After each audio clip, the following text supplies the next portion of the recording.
This is a quick video review on this laptop cooling pad. So we'll just unbox it here. So this is what it looks like out of the box. Comes with a cord that plugs straight into the computer. So we'll get this plugged in, turn it on, and show you how it works. Okay, so I've got it plugged in. It simply, as I said, plugs in on my regular USB drive right into another one there.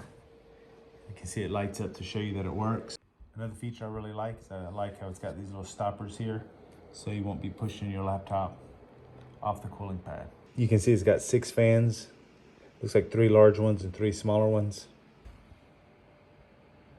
When I put my hand over this, I can feel a bit of a breeze. Here's a little noise test. So it's on 1 right now, and I'll bump it on the highest level, which is 6, and we'll see how you can hear it. So even on the highest level, it is still very quiet. So I think this is gonna be a really great cooling pad. Thanks for watching.